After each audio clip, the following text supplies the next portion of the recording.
All right, boys. We are live. A little late. Sorry, everybody who might be listening, watching live. If you are, we are a few minutes live. Excuse me, a few minutes late. But at least we are on and ready to go for our playoff preview show. And look who is here. Look who's here, man. He's back. I He's didn't know if you were back. talking about Eric or me. Talking about you, CJ. How's I know you had some personal things you had to go through, which we never want to go through, and that's the passing of a father. But we spoke about that off the air, and again on the air. Just want to give you our best, and hope that this is just another chapter in your life. It's difficult for us all, and is he the first one, Eric? You still have your dad? I do. Yep. Both parents. Yep, Yep. so do I. So you're the first, CJ. Not a club I wanted to be in, but I appreciate No. this. I appreciate the support. It's good to have the diversion of racing and to be back with you guys talking. Definitely takes my mind off of things, so I appreciate it. All right. Well, we have a lot to get to. So what we're going to do is recap the race. I want to remind anybody that is watching live that you can chime in anytime you like with chats and so forth. Otherwise, if you're watching this just like you normally do on an every week basis, recording on demand, then you can use the comment section and we will use that like we normally do in the upcoming shows, including, let me see what happened. Let's see, last week we have some comments. S. Cole. I look forward to this show every week. Love your guys' content. Keep up the great work. I don't think we've ever heard Thank from you. S. Cole before. I don't think so. So thank you. Yeah, appreciate it. And let's see. Now, this one I didn't understand, or did I? Let's see. I don't think I understood it. Jeff Narum. This was, again, last week before the Coke race. He said, Coke told its employees to be less white. I'm still white, but drinking less Coke. Yeah, there is. I can't exactly remember. There's like a policies. Is that a political thing? I think. I think so. I think there's like a handbook update. I can't 100% remember something last year. I do. I do remember what he's kind of talking about. I don't remember fully, so I don't want to misspeak. CJ, remember But any of that? I would agree with what Eric is saying. I seem to remember it. I don't remember Coke explicitly. I remember Goodyear and some other ones, but I think a number of companies fell into that trap last year. Yeah, it's definitely political. Yeah, that would be a good guess, right? Okay. Yeah. And then Wayne Billow, another great show, guys. Thanks. So, yes, appreciate everybody's comments for sure. And now CJ is going to be a part of our great show as we start with the Cookout Southern 500 preview. Don't ruin it. I'll Yeah. do my best not to screw you up. Okay, so let's just wrap up what happened at Daytona, why don't we? Because Chris Buescher is on this like a really weird run. We've never seen anything like this, have we? A driver that is normally like a 50 to 71 long shot on a weekly basis his entire career and that wins 3 out of 6. Have we seen that before? I can't think of one. The only, Or at least come to the top of my mind. the only thing I can compare it with, and it's in a league of his own on this, but it's kind of like, to me, Ross Chastain. Chastain had many fewer seasons than Buescher, but Chastain kind of came out of nowhere and went on a winning streak and had a really good car. And I think Buescher is in the exact same place. Kozlowski has brought a lot of focus, and Ford's brought a lot of focus to that team, and they've definitely stepped it up. I mean, Roush used to be one of the top 3 teams, and it's been just a long time since they haven't been there. So that was what Kozlowski went over there with the express purpose to do. And I think we always knew Buescher was going to be a good driver. He just didn't have the great equipment, but it seems like he's got it now, which is great for him. Yeah, just like we said a little bit last year. I mean, if you would have, I mean, last year we talked about that with Chastain. Where'd he come from? So Yep. Buescher's doing it, not, he wasn't as consistent. He's just doing it with wins. So we'll see if Right. this will continue because what was he? And we'll get into this obviously when we talk about this week's race. But wasn't he 70-1 earlier this year to win the first Darlington race? I have to look at the email you just. Yeah, I it was think it something was 70-1. crazy. Yeah. Yeah. And so that just shows you he's gone from 70-1 to what? 15, I think. 15-1, something like that. Yeah, Yeah, 15-1. Yeah. And what about his futures going up? I mean, 16. What was he last week? 15 or 16? I think he was saying 15 or 16, somewhere around that range. And then they kind of reshuffled everything in a way, like, all right, now the regular season's over, so the playoffs start, and we got to eliminate all these other drivers, including Chase Elliott. And when we do that, Buescher goes up to 18. Yeah. Like, okay, after a win. So, hey, I'll take it. Yeah. Yeah. Now, look, if he wins a championship, I'm sure that'll be wild. But it would be wild. I mean, he's got some trends on the side, but, I mean, again, at the end of the day, that would be a feat when most of the champions in the last, 20 years are Hendrick, Gibbs, Stewart Haas, Penske. That's about it. Furniture Row, which I still say that's kind of like it was a Suedo JGR car. So if RFK is going to jump in and already win a race, or not a race, a championship, that's a huge statement. So we'll see if it happens. He's the 4th seed, so he's got a good shot. He's hot on the season, and that seems to translate well into the playoffs. So we'll see what actually can happen. But I just think it's wild that granted, Keselowski's been there, but Buescher is consistently, they've both been up front, but he's beaten his championship winning car owner, teammate, whatever you want to call him, and Keselowski each week. So I think that's an impressive feat too. Yeah, Keselowski still hasn't won yet. How about that? No. Buescher's got 3. Keselowski 3 in 5 weeks. He had 2 and 270 plus starts, and he's got 3 in 5 weeks. Crazy. Yeah, so Buescher starts the playoffs 4th in the standings? Is that the case? He's 4th? Yep. That's correct. 4th seed. Wow. 21 points ahead of Bubba Wallace, 16th. Does that pretty much who do you think is anybody safe in the first round? Like if they just finish 20th or worse in each race, can anybody still be safe? I think it depends on who wins. Like if it's last year where the whole round swept by non-playoff drivers, I think Byron, Truex, Hamlin, they're pretty safe. But if you get, let's just say all 3 races are won by playoff drivers and they finish 20th or worse, then no, I don't think anybody's safe with stage points. And there's, granted, Byron and Truex each have 36-point playoff points, like a bubble, but I think that 20th place gets you 1 mulligan. I think their gap gets you 1 mulligan. I don't know about 3. Yeah, the top 2 though. Agreed. Right, Byron and Truex, they're not going anywhere soon, right? It would be. These are good tracks. It would be a shock if either one of them got dropped out. But I mean, if you look from even Hamlin back, it's a 25-point gap between 3rd and Wallace in 16th. I think, it'd be a shock if Wallace made it all the way to the top 4. But I mean, when you look at the points payout for a race, what the max, 50-ish, generally speaking, down to 0. So if you're finishing in the bottom half, depending on where the other drivers finish in the top half, and then who potentially wins it, it's certainly not out of the realm of possibilities. All right. And you got to think, I looked through since 2017, so this would be stage era, the farthest down somebody's come to make the championship for was Bell at 10th last year. And that's playoff rankings. So that basically say Reddick on up. Okay. Would have a shot, but really in 2021, the 7th seed was at the past lowest that he's gone, which would be Bell. So, so really, it'd be unprecedented if somebody outside the top 10 right now in these standings goes on a run to Phoenix. Not saying it can't happen. Well, got some big names right there with Logano, Blaney. Oh yeah, Harvick this year of all years.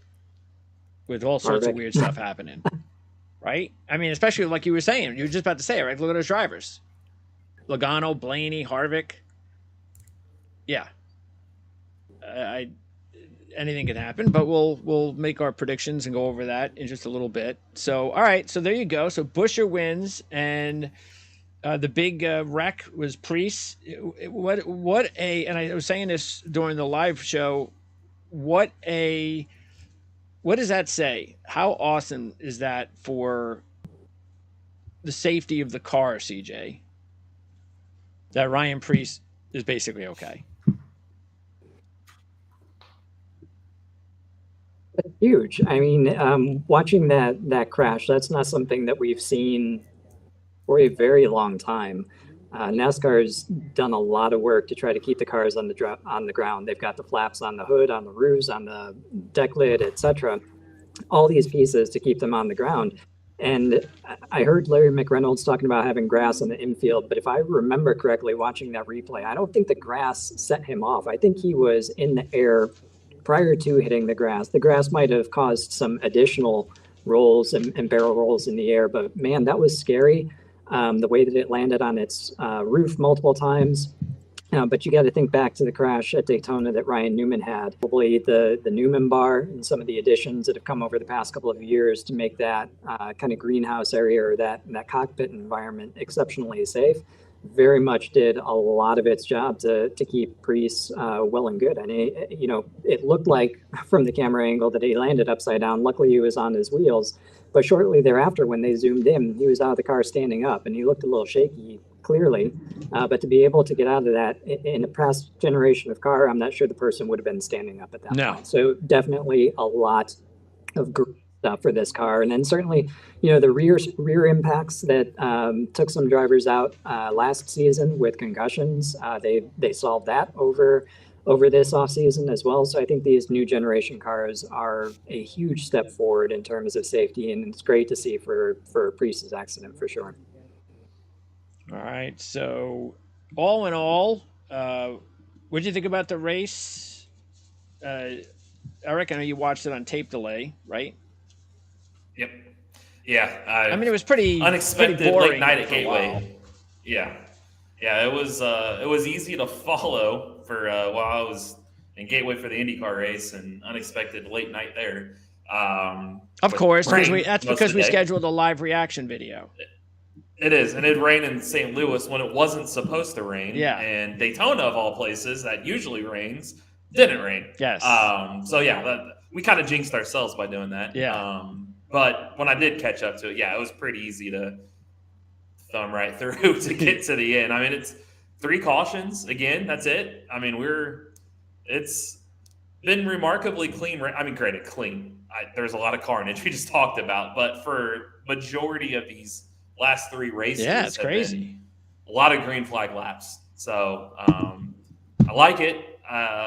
Also, not shocked with Buescher winning. We talked about that last week about how I felt like a playoff driver was going to win this race. I just felt there's too much at stake, and I think we saw it in the Xfinity race Friday night, right? I mean, Parker Kligerman and Sheldon Creed both need wins, and they weren't going to work with each other. And Cole Custer's coming along, and he wasn't going to push either one of them because his teammate Riley Herbst wasn't in the race anymore at that point, but he wasn't going to push one of those drivers to bump his teammate out. So I just think that's what you're going to get here.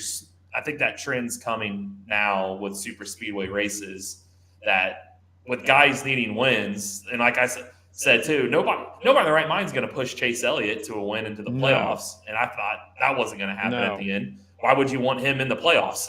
So I think we're going to start seeing that trend here pretty soon. Is if not, it's already started, and maybe years down the road. Is I think playoff guys are going to start winning these races, because why would you want to push a non-playoff driver unless it's a teammate to a playoff spot? It just doesn't make sense for that race. So I think the cream is going to rise to the top, and Buescher and Keselowski, we talked about it last week. They were 1-2 at the end of the Daytona 500, and there they are again, 1-2 again for the one of the 400. So I just think that's a trend that we're going to start seeing more of. Well, it definitely helped with the big wreck. Yeah. And I don't think there was anything to blame on Bell because I think Bell hit Gibbs right when it looked like Gibbs had gotten loose. And so it was just bad timing. And then, of course, the ricochet right into Ryan Blaney, who's leading the race and looks like he's going to be there again at the end to possibly win another one of these races. And it takes out Blaney and Hamlin, two of the best super speedway drivers. So, yeah, a lot of the top guys went down there, and that's definitely what opened things up late. And Elliott almost benefited from it, but not to be. So, let's talk about Darlington, the Cookout Southern 500. We're going to go through this quickly, and then we're going to go through our fantasy picks. Excuse me, our playoff picks. So, just quickly on this race, I want to go back to the race. What was it called earlier this year? Goodyear 400. Okay. Yep. So let's take a look together at this first situation here. And this is the wreck. Where is it? Here it is. This is the wreck. Let's see, I want to make sure. This is the Logano Truex wreck. Yeah. Okay. So I don't know what was happening there. I think there was maybe some issue there with Logano and Truex throughout the race, maybe. But here's the interesting thing I want to look at, and that is, as we see here. Now look at Larson. He's on the inside on this restart with 13 to go, and look how he gets into Chastain, who's on the outside.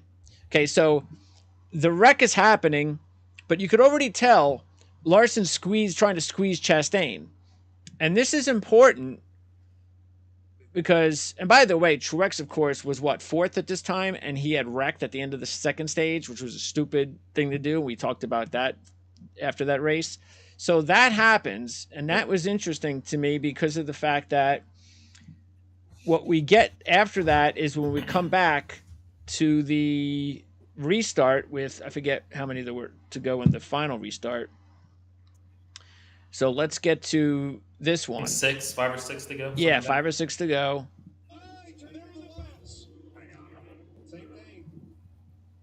So Chastain decides, I'm going to take the inside. And he squeezes Larson. But he does it, and he gets out of control and wrecks to both of them, and Byron just... Whoop. By the way, Byron, I believe, was 7th with 13 to go. And the two wrecks just opened it up, and that's why he was able to steal the win. So what did you think about how that all went down, CJ? It's interesting to see them in sequence now. It was definitely interesting that those incidents were happening at the lead of the race, because at that time, both drivers clearly had a chance to win. They were very quick on the day. Same thing with Truex. I mean, but Truex is a little bit different. But yeah, and then everybody turns around. Everybody turns around and blames Chastain, don't they? Wasn't this the time of the season when they were like slamming Chastain about, and then he kind of decided not to be so aggressive anymore? Exactly right. Yeah. Absolutely, but then you just proved right there that he was the one, and maybe it goes back even prior races. Maybe it's unfair just to look at a few laps, but people are definitely racing Chastain differently. And I remember his interview afterward. He said he was trying to squeeze Larson, and he did it improperly and ended up crashing. And I heard him say recently that he just needs to hit less things while being out there. But yeah, this was very much a time of the season when everybody was just ganging up on him. But you demonstrate right here through the replays that he was getting it as much as he was giving it too. Yes. I think he was unjustly called out multiple times. And I think this is a case where he was probably called out unjustly yet again. Eric? Yeah, this was definitely 100% agree. This is the turning point right here of Ross Chastain's season, and that first restart he showed was the reason why. And because he, as CJ said, I think he's unfairly blamed. He just did the same thing that Larson did, but everybody blamed Chastain. And ever since this moment is when he got sat down by Chevy and Trackhouse and basically told him, to back it off, and he's not been the same driver since. I mean, he's not even close. I believe he's only got a couple top 5 finishes since then. One of them's a win. Yeah. So, which was in Nashville, and it's a reason why I've got him on upset alert in the playoffs. That moment right there, and he crashes a lot at Darlington. That's why, to get into a preview of my pick, I didn't take him just because he leads a lot of laps. He's up front there. He just crashes a lot, and he can't afford to do that this weekend. But I feel like we might get that old Ross Chastain back, and he seems to find danger with crashing. I think it's in his head. I just think it's all right now in his head, and this is the moment. This is the track. This is what started it, and unfortunately, they reeled him in, and we talked about it then.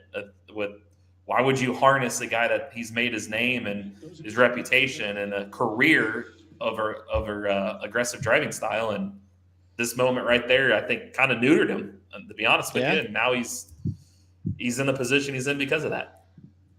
All right, so that's just a little bit to get you ready for our limited preview this week. Again, because most of our show is going to be on predicting and analyzing the playoff picture and the futures and stuff. So it's interesting because we've now had 14 different straight winners at Daytona. Eric. 14. Yep. 14. Another one. Okay. Yep. So not as many as Daytona, but we have 6 different winners at Darlington over the last 6. And those starting positions, 5 out of the 6 started in the top 8. Now, Jones did not. He won last year. He's the defending champ, started 15th. And this is now, normally this has been a pretty boring track, but after what we just saw this year, and with the new car, even though they had it last year, maybe we'll see some crazy stuff. Homestead is the only track that we really want to take a look at as far as the similarities with Darlington, Eric. Yeah, they're the two close. I mean, it's a tire track, and Atlanta used to be, but now that it's kind of a reconfigured super speedway, you want to look at tracks where tire fall off and managing tires. And Richmond's kind of in that realm, but it's not a high speed track, so I wouldn't really put Richmond because it's more of a short track package, anyways. So yeah, Homestead would be your closest comparison to these two. All right, and we only agreed on one driver this week, and that was Denny Hamlin. That's it. One driver. Now, Eric and I agreed on 5, but all 3 of us just Denny Hamlin. So who would be your top pick this week, CJ? Denny Hamlin. Okay. I tried to put them all even in terms of payout, but Denny Hamlin, he's got the most wins here among active drivers. He's consistently good. I think barring some bad luck or maybe a small mistake, he's been kept out of victory lane recently. I think for me, out of the entire field right now, Denny Hamlin's probably the most dangerous, to be honest with you. And we're coming to a track where he's exceptionally good at. So he would be my top choice here for Darlington. And Eric, your money, looks like your biggest money went on Truex, Hamlin, and you also have the biggest payout being Harvick. So who would be your top pick? I agree. Probably Hamlin. I feel like he's due, and he just seems to win a lot. He's got more. I want to say Truex leads a lot of laps, and he has won at Darlington before, but Hamlin's won there multiple times. I mean, he's got 9 top 10s in his last 13 there. He's hot on the season, as CJ said, and you're getting better plus 7 or plus 750, 700 now compared to plus 500 on Truex. So I think the better value is Hamlin. I trust him a little bit more. Granted, Truex has led 914 laps in 22 starts there. He's won twice, but Hamlin just seems to be the safer play this weekend between them. And Toyota, oddly enough, they haven't won the last 2 Darlington races, but prior to last year, they won 3 of 4 and 7 of the last 10 overall. So they lead a lot of laps. It just almost pick Toyota driver here is the type of week this could be this week with Darlington and fitting their driving styles. Yeah, again, because you taking a look at the favorites, let's see. Eric, you decided to pass on Larson and Byron. I only went with Hamlin. CJ gobbled up all 4 as he normally does, and probably the way to go this week. Matter of fact, Truex is the one that would be. He's the one that you kind of look at, and it's weird because you would think, well, he's the best driver, isn't he? Just on the last 3 races, he's led a combined 221 laps. He led 248 laps in his 21 win. He led 196 laps, finishing 22nd in 2020. Matter of fact, he finished 22nd in 2020, leading 196 laps. And in the last 3 races with those 221 laps combined led, he's finished 31st, 31st, and 24th. So for whatever reason, he can't finish these races lately, or sometimes he does, but most of the time it doesn't seem like it, even though he's the better driver. So that's the reason why it's kind of, for me, it's kind of hard to take him at 5-1 when he just, look what we just showed you. I don't know what's going on with him here. Maybe he wants it too much. I have no idea. Larson's never won at Darlington, even though he won Homestead last year, pretty dominated the race, and he's 3-time runner-up here at Darlington, and should have finished at least second this year. Again, Byron stole the win, as we talked about, won Homestead in 2021, but never would have won this race if it wasn't for the 2 late wrecks. And if you throw out the 2 wins he's had in the last 12 races, he doesn't have any top 5s. So, what do you think about the other 3 drivers, CJ, not named Denny Hamlin? So Truex is really difficult to ignore because of exactly how good he's been. He's been ridiculously fast at Darlington, but he's not been able to close the deal. He's got 2 victories here total in his entire career. The last one was 2021. But like you said, led a ton of laps, started from pole, but hasn't closed the deal, DNF in his last 3. So I felt like I kind of had to take Truex as insurance because he's been so good. There's a good likelihood that he's going to win. But honestly, I think this is going to end up being a Toyota race, a Joe Gibbs race. So I think it's probably going to come down to Byron, Truex and Hamlin. Though I do think a Larson or a Byron is going to be there to steal it at the end again, just like they did last time. I think you're going to get Hamlin or Truex dominating this race. But if mistakes happen, if crashes happen, etc., anything untoward happens to either of those guys, I think it's going to be Larson or Byron that's there to pick up the pieces. S. Cole, who we heard from, he made a comment on last week's show. He's in the live chat. And he says, Larson and Mr. H were upset from Dover. Chastain wrecked the lap car that wiped out Larson. You guys remember that? Yep, that was that was the carryover. Yep. Good point. So I guess that's where the bad blood comes from. I guess it's because they were both back to back early May races. Yep, okay.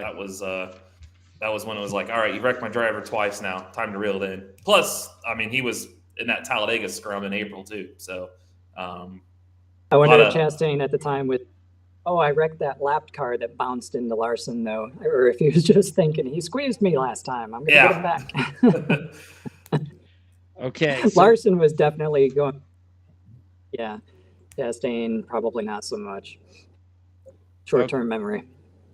All right, now, as far as the rest of the field, none of us took Kyle Busch, and it's kind of hard to go with him when he has 1 win.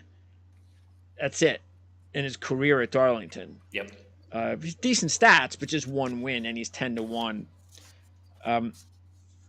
You went with Bell, Eric. That surprised me. He's 11-1. Odds are a little low. Why'd you go with Bell? Because I 100% agree with what CJ said, the Toyota factor and being a Toyota. Remember, he was up front last year. He had an issue with, I think it was Suarez at one point in the race, but Bell was running up front. I feel like he's starting. I throw Daytona aside because Daytona's a different breed. But Watkins Glen, Indy, granted, I know they're road courses, but he mentioned the momentum. They're starting to get those finishes back. He started 3rd and 2nd, respectively, finishing 6th and 5th last year. So I just felt like 11-1. If I'm going to go in on Toyotas, I don't want to ignore Christopher Bell. Plus, I mean, he's a dirt track guy, and I feel like this track with laying it all out there, run that high line, We see what Larson does as a dirt track guy on these tracks. Bell, I thought for 11-1 was a good value, so I went his direction. Chastain 11-1. CJ and I took Chastain, and yeah, I just I think this is maybe a good race to kind of get him going here after what happened earlier this year. So we know he could have won. We'll see what happens, and he was second at Homestead last year. So also you throw in Reddick at 13-1. Eric and I took Reddick, and if you look at it, Reddick had a top 5 going in the first race at Darlington until the wreck, the 13 to go wreck. That would have been 3 straight top 5s at Darlington for Reddick. He was third and runner-up in 21, and he had 2 top 5s in 3 races at Homestead, including a 21 runner-up. So that's the reason I went with Reddick. What about you, Eric? Same thing? Same. He's pretty good. Yeah, he's like Larson, and a quieter Larson in the sense that these are his best tracks. His Homesteads, Darlingtons. He loves that high line. He lives up there, so he was made for it. Eventually, he's going to break out and win one of these Cup races at one of these tracks. So again, Toyota power now. If you notice my picks, it's all in on Toyota. Even his teammate, when we get to him, I went with him. I just feel good about Toyota playoff drivers, and this last year was the first year a non-playoff driver won the opening playoff race. I just don't see that happening 2 years in a row, so I played the odds with Toyota playoff drivers. So we'll see if it works out for me, or they're going to all, the spring race a couple of years ago, they all wrecked with each other on the backstretch. So I probably just jinxed all of them by saying that. That's two straight races. That's 2 straight Darlington races we've had big wrecks influence the race. So, yep. The new car, maybe that's what's going on. We'll see. Well, last year, remember, right? The Gibbs cars in this very race. Remember that? It's how Eric Jones won. Kyle was leading, and I think it was a water pump went out while he was leading late in the race, and then it handed the lead to Truex, and then Truex had like a drivetrain or powertrain, something go out while he was leading. And then Eric Jones was just, all right, if you guys don't want to win, I'll take it. So Gibbs is they just have weird things happen there, but I just can't envision of like a 3rd or 4th straight race of something weird happening to their drivers while they're leading. So I just took all the Toyota guys and figured one of them should be winning at some point. Well, you see there, Toyota's the second choice at plus 160. So if you really like Toyota, that's not bad. Might want to go that direction. Also, Kevin Harvick. I would absolutely. What were you saying there, CJ? You There's like also, that bet? while you're talking, a driver prop. That's it. Yeah, absolutely. I would take that bet. I think I agree with Eric. I think it's a Toyota race to lose. Really, it's going to be Chevrolet. If something happens to the Toyotas, they're going to be there to pick up the pieces, as I said. So I would absolutely take that one if Toyota's second favorite, as you said there. I like that driver prop of a Reddit getting plus money against Chastain for just head-to-head. You can parlay that with Toyota outright win, and you got a good plus money right there, just those two alone. And Hamlin against Byron's not bad. Logano against Blaney. Oh, that's another good one, Yeah. Yeah, there's some good head-to-heads. Harvick against Busch. And Kyle Busch, that'd be a tough one because they both are pretty good. But Kyle, he's getting Busch, but I feel like he's still on a milk carton somewhere. So we're still looking for Kyle Busch. So he scares me. I agree. Totally agree. That's why I didn't take him this week. Same. It's like I don't know where Kyle is. He's disappeared for like a month ago, and it's hard to just turn it back on. Again, he was, like I said, he was leading last year and something happened. So I just feel like there's better value out there. Well, the playoffs have started, so we'll see if some of these veteran drivers start waking up, including Harvick at 15-1. And this is the best stretch of the season. 5 top 10s in his last 7 with 2 top 5s. He has 3 wins. Second this year, should have been more like a top 10. So, I mean, I think the odds are right for Harvick. That's the reason why I put money on him. You put some money on him as well, Eric.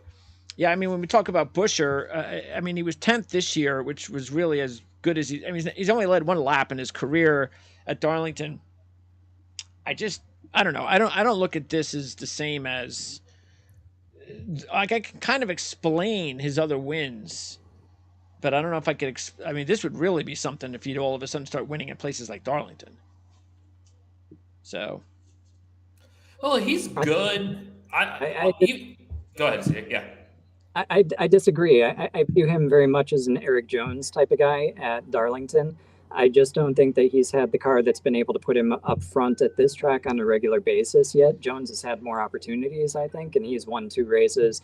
I think Buescher, if you remember, just 2 seasons ago, the Roush cars were insanely good on any rough surface. So Atlanta was in there at the time, Homestead was in there at the time, this track was in there at the time.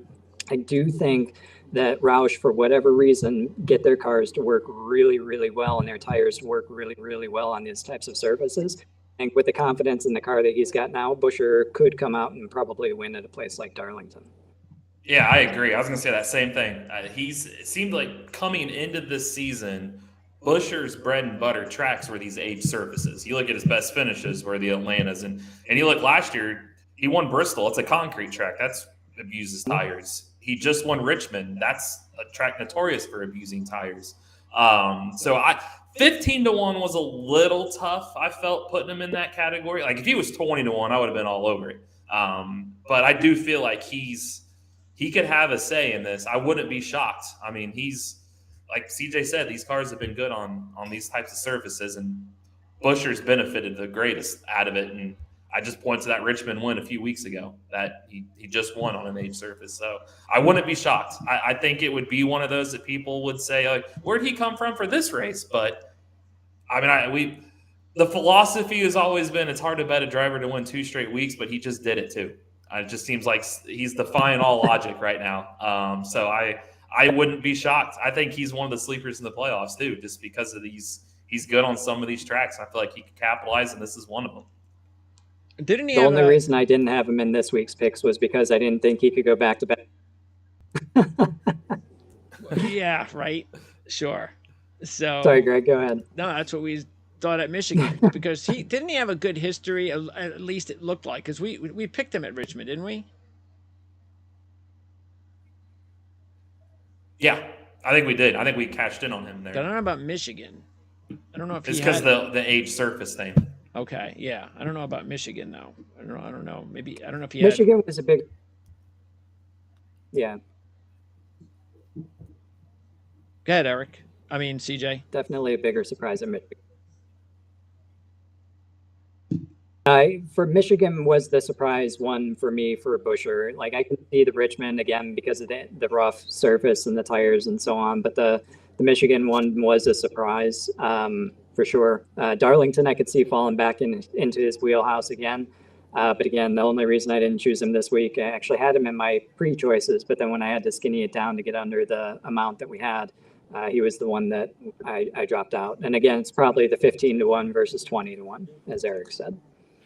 Yeah, again, this would be a good. I haven't seen this bet out there, and this would be more for the preview show for the playoffs. But I think you could set the over under of the first 2 rounds as 1.5 for Roush Fenway wins, and I'd almost take the over. I think they can. You got Buescher's good on road courses.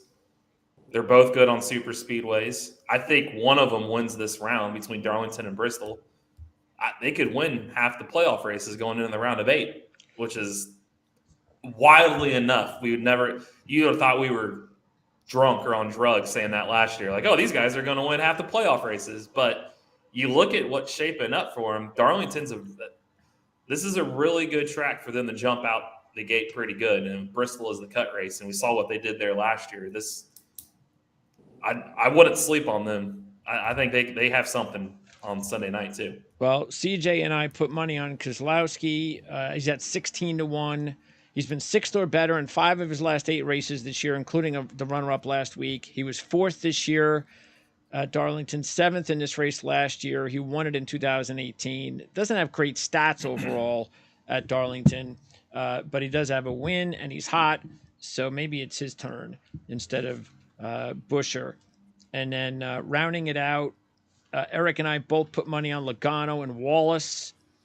And CJ decided he's sticking at least another week with Chase Elliott. That's 17-1. He was third here, third in May. I think he's been running really well. He's been a top 5, top 10 car, just hasn't had. They've made some mistakes, Watkins Glen being one of them, the other crash being another one. But he was third here in May. There's a place he's been pretty good at, or pretty decent at, I should say. He doesn't have a win, but he's got a pull back in 2020. I think, as long as he keeps up this top 5, top 10 kind of run, I'm going to keep him in choices for a win before the end of the season. I was expecting it to come before the playoffs, but it didn't. All right. Let's turn our attention now, unless there's any other drivers that you guys wanted to talk about at Darlington. Not unless you want him to get rich quick scheme and want to throw, since he's 40,000-1, a couple of bucks Harrison Burton's way. He just got a new crew chief. He was 6th in the spring, and he's 40,000-1. So 40,000. Where are you getting that from? No, he's not 40,000-1. It was on DraftKings. It was, unless they made an error, and I saw it last night, and it was 40,000. I'm like, whoa, wait a minute. Yeah, no. I'm sure there was a couple more zeros in there. But either way, even at 400-1, whatever he is, those guys got no chance. That's the disappointing. No, not typically, but with Petty winning last year and Wood Brothers and 400-1. Okay. I'm sure he was supposed to be 400. I threw a couple bucks on 40,000. I knew it was 40,000. Like $1 gets me 40,000 bucks. All right. It meant they added a zero at that point. So I'm assuming I'll look. I'm assuming they've adjusted it by now. He finished 6th in the spring race. Yeah. And when they do that and they make those mistakes, they always let you know beforehand. Typically. Yeah. Typically. Sorry about that, but you're not getting it. You're getting the 400. Yeah. I've seen it happen before. Yeah, unfortunately. Okay. So let's make the transition to playoff talk. And let's see about and the futures as well. So we did our futures this week. We did some more. We were able to invest a little bit more money than we normally do on our futures. And taking a look at the way they look right now, I'll post it up here on the screen. Truex has been 4-1 for a while. Oh, yeah. And then you've got the top, let's see what. You got a top 5, including Byron, Larson, Busch, and Hamlin. And then there's the gap. The Bell, Chastain, Logano, Blaney, Reddick, Buescher, Keselowski, Harvick gap. And then you get the 3 long shots. So there's still a lot of time left, but we'll see. And we had our predictions earlier this year. And how did you think about your predictions, Eric? They not very good. I thought Chase Elliott would do a little bit more. I thought a little bit more out of Bell. Yeah, we all did. I said he's still going to run. Allmendinger, I thought he would get a road course win at some point. Never did. And I thought Preece, I thought for sure that was kind of the Chastain of 2023, and it just has not worked out with Stuart Haas so far. So yeah, a couple of them, I thought Gibbs would be a playoff driver, and he was a fringe guy all year. So he was close, just looked more like a rookie driver than I thought he probably would. But yeah, there are others not so bad, but yeah, it was more the Allmendinger, Elliott, and Preece thing that I kind of whiffed on. Yeah, taking a look at the odds, let's see. Well, of course, Elliott was the preseason favorite. And nobody can say anything about Elliott because nobody could predict that what was going to go on there with his season. That just changed everything, and it was just crazy. Yeah, you take the injury and the suspension out of it, he's in the playoffs on points alone. So yeah, nothing you can do with that. Now, Kyle was 12-1, and Truex was 12-1, and Byron was 12-1. So you could have got them at 12-1. Now they're 4 and 6-1. And I don't know. I don't really see much difference. I mean, Keselowski, of course, and Buescher are the big ones. 60 to 1, Keselowski, Yep. and 100 to 1, Buescher. And if you want to throw it in there, McDowell and Stenhouse were 500 to 1. They were at the bottom. We didn't go any lower than that. And they both made the playoffs. Well, Stenhouse made the playoffs after first race.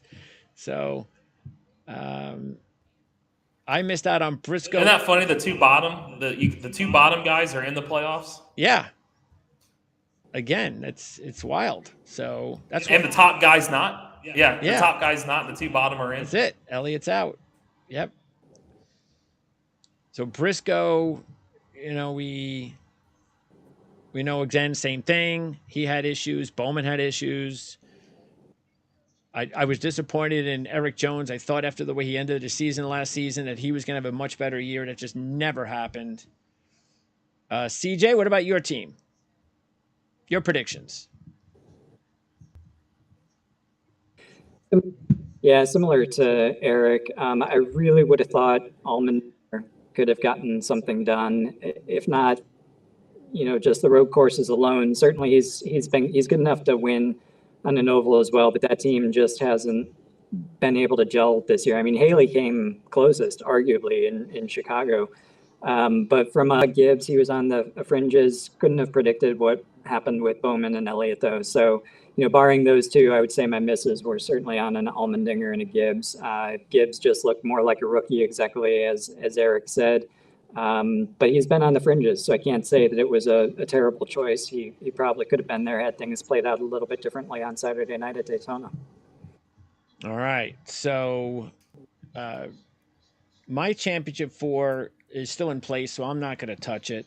CJ, your championship 4, you need to replace at least one driver. It's up to you, obviously. You can change all 4 of them if you like. And Eric, you have to replace, same thing. You have Elliott. Both of you guys have to replace one driver. So let's start with that. CJ, what do you want to do with your championship 4?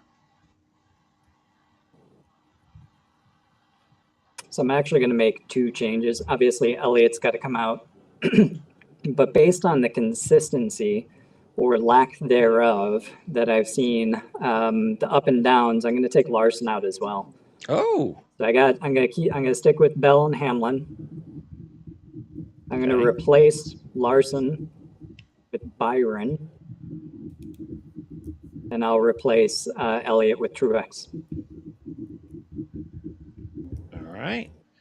And Eric, what are you going to do?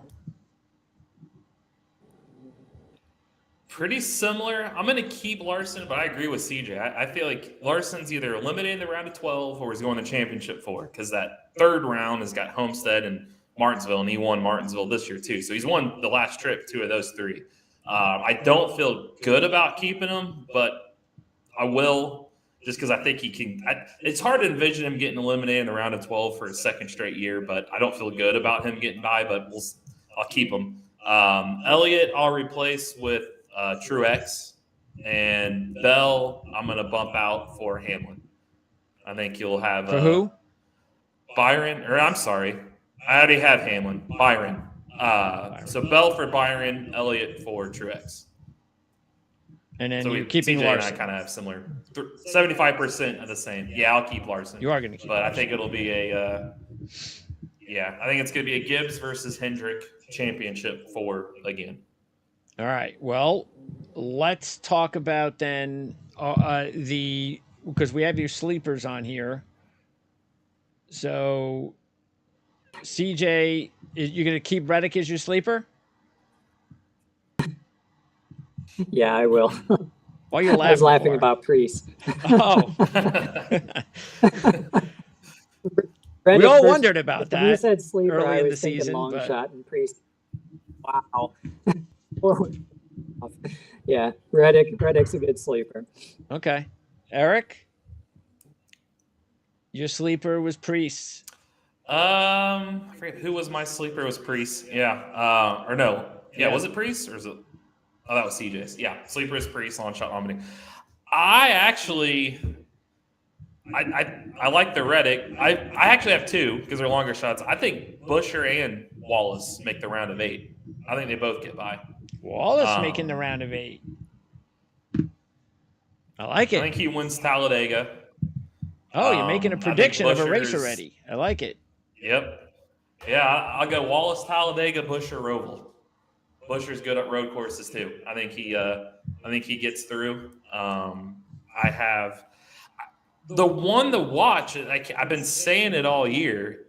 If he gets by that, same thing with Larson. If Harvick gets by the round of 12, if he gets to Phoenix, it's almost game over.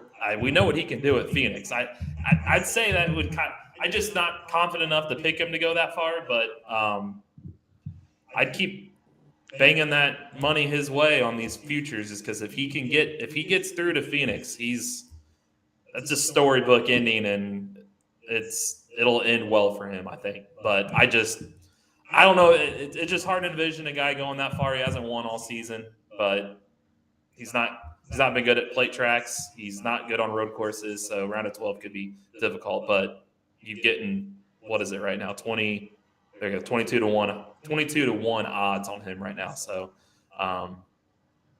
well, again, if you look at it, can't last hurt. year he started to get going towards the end of the regular season, but he did have the wins. This year, he's getting going again at the end of the season, and now he's even more motivated. Yep. But he does have to win. So at least maybe he gets the win, because he didn't have any playoff wins last year, right? So maybe he changes that and he gets a playoff win instead of wins in the regular season that he really didn't need. And if he gets a playoff win, where's his best shot for a playoff win early in the playoffs? Here or Bristol. I think here or Bristol are the two best. And I think he needs to get at least one of them in this round. I think he's good enough finish-wise to get through the first round if things go his way. But I think because of that second round, he's got to get some playoff points. I don't know if he's got any. I don't know if he's won a stage. I don't remember him winning a stage. That's why he's so low in the playoff points, is because he's got to get a win to get those 5 playoff points. I think that's bigger than anything right now for him, is because that second round looming. We know 2 of the 3 races are not good tracks for him right now, but he's 15th. I literally don't think he's got any playoff points. So he needs a solid day. Hopefully a win for him. Yeah. So what does he have? 4 bonus So he's points? got 4. That came from the regular season points. Okay. Yeah, that was from the regular season top 10. Yeah, so that would be it. But yeah, no stage wins and no race wins. That concerns me. But again, you get him to the 3rd round, watch out, because Phoenix that's a tracker he's kind of made himself. I know Atlanta was his first win, but Phoenix he's the master of the desert, they call him. So you get him out there for a championship in his last race. Ford, we know what they can do on those tracks. Harvick should have won the spring race there, not for Harrison Burton spinning late. That would be that'd be a story. I say 22 to 1, but it'll be tough with the Roval and you put a lot of money on him, on your futures. So that's why Phoenix. I just keep thinking Phoenix. If he could get the Phoenix, that's the key, is just getting the Phoenix. And then at that point is who's the best at Phoenix. That's why I love and hate this format, is it's like you just got to get to Phoenix. But you got to be really good at Phoenix. That's the one track you got to be good at, because that's the track that's going to win the championship. Yeah, there is no points on the line. They got to get rid of that. You've got to be good at Phoenix. They have to change the championship race at some point. They can't keep the same race all the time. It's so unfair. So we'll see. All right. Yep. Give me a. I just feel like we talked about for years. Oh, go ahead. Go ahead. Oh, yeah. We've talked about for years of if ever Phoenix was the championship race over at Homestead, then watch out for Harvick. And it's not happened for him yet. So I'm like, this is the last one. It.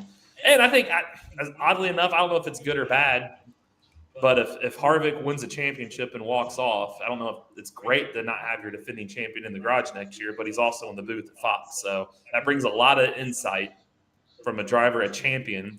You want a recent driver in the booth, but you got the last champion in the booth. That's a great driver to have for a driver analyst for the Fox, because Fox's coverage was lacking this year. I thought they were missing a lot. I don't know if the Boyer thing. You put Harvick in there, and especially a guy that recently has came out of this car. That's a lot of insight that he can bring to this broadcast. So, it'll be an intriguing thing to watch. All right, CJ, give me the 4 drivers who are not going to make it out of the round 1. Getting knocked out in round 1, I have Wallace, Stenhouse, McDowell, and I'm going to go a little bit deeper and say Chastain as well, because I still see the harness being on him, and if that's got to be taken off, as Eric said, for him to be able to advance, and if he doesn't get that taken off, then I don't think he's advancing. Wow. All right, so Wallace, Stenhouse, McDowell, and Chastain. So Chastain being the big name there. What do you think, Eric? Who's getting knocked out early?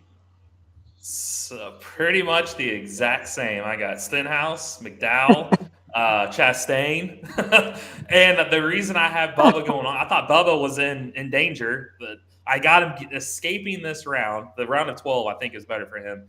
I've got Kyle Busch.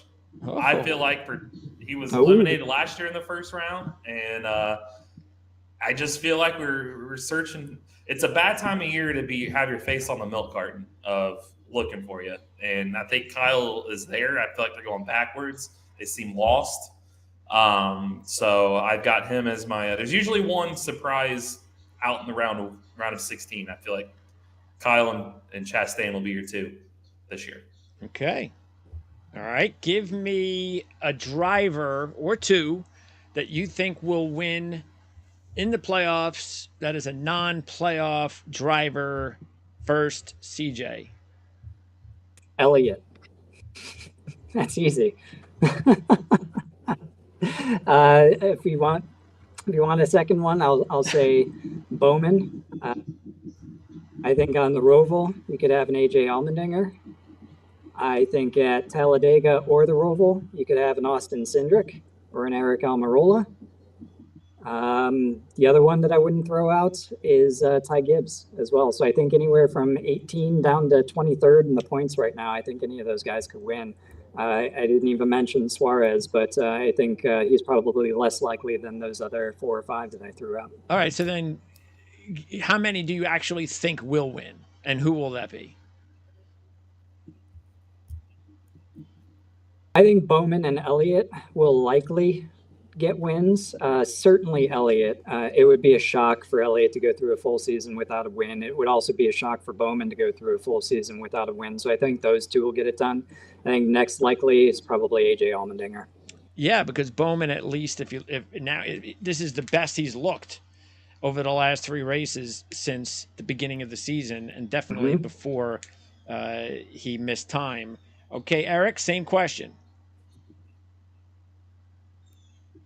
Yeah, I was going to say similar. So Elliott's the low-hanging fruit, and I also think you got to remember he's in the Owners' Points Championship too, and they could go. A win will advance him to another round. So I think Elliott. I just can't envision him going winless, like CJ said, a whole season. With wanting the Owners' Championship, and it's not like he's done terrible. Like 2 top 4s in his last 3. I mean, it was his mistake to why he's not in the drivers' playoffs, but he's in the owners' playoffs, which is a big thing. So I do think he wins, and I think Allmendinger at the Roval. I just feel like that's his track. I mean, I think he's won every Xfinity race there, and he's always in the hunt. So I think those are your 2. Briscoe, maybe like a Talladega because he looks so good at Daytona. Like if somebody like that, because you might get more help when you're not, again, oddly enough, not in the playoffs. You're not a threat if you win. You might get more drafting help up front than maybe somebody that needs help to move on to the next round. So I thought the Fords looked good at Daytona, so you could get a Priest, Briscoe, somebody like that winning Talladega. But I think Elliott and Allmendinger at some point going to win. I think probably 30% of the races. So 3 of the 10 will be won by a non-playoff driver. Last year we had first 4 were, so I'll say 3 of them. The first 4 winners last year were not playoff drivers? Yep. Jones. What was the second race? Wallace, Jones, Bubba, and Busher won the first round, and then Tyler Reddick was eliminated in the first round, but he won Texas last year. So yeah, first 4 non-playoff eligible drivers at that time. All right. Well, and let's see. Based on picks, where are they? Based on picks, so yeah, you don't have any. Elliott. Not for this week, yeah. Elliott, just CJ picked Elliott. So maybe CJ knows what he's doing. I doubt it.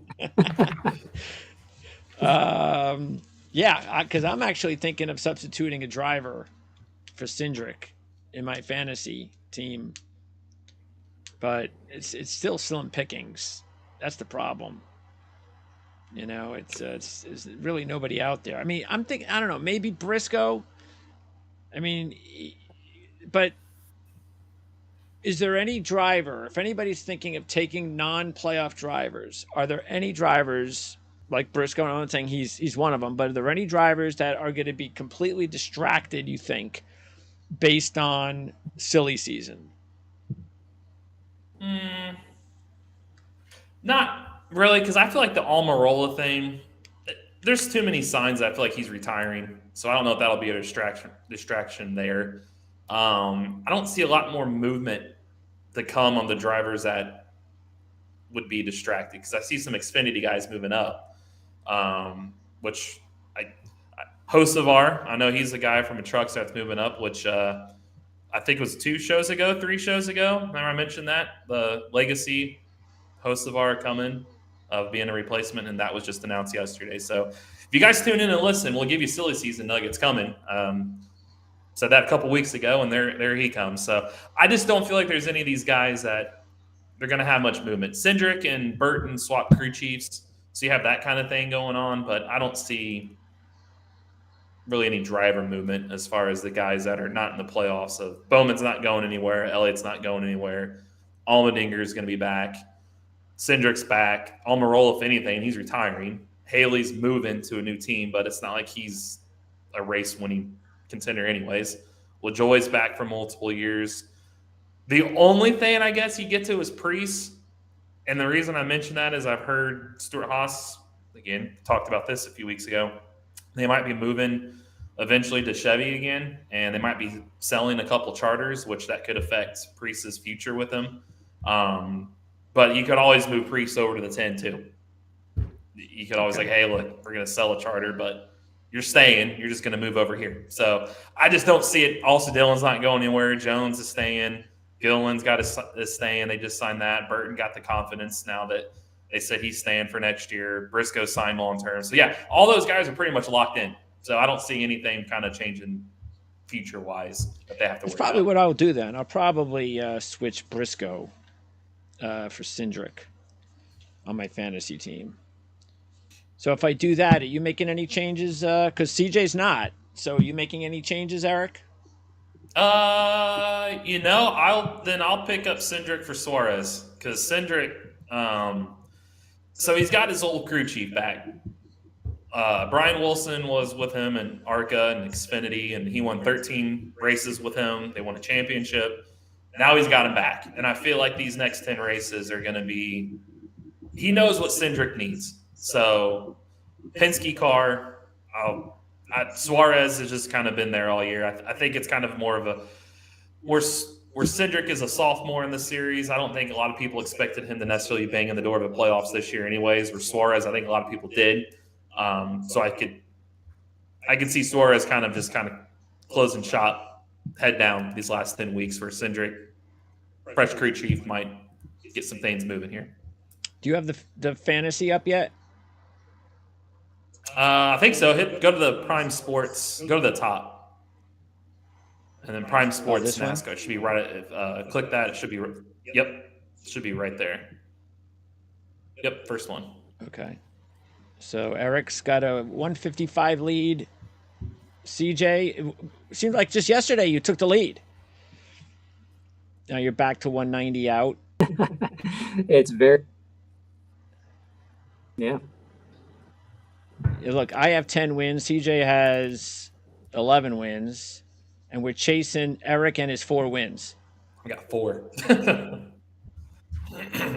Consistency. That's why I'm making the move. I just need Cindric to be a top 20 guy, and I feel like with this crew chief, they should be able to do that. I think they can build for next season. So look at CJ with the top 3 drivers.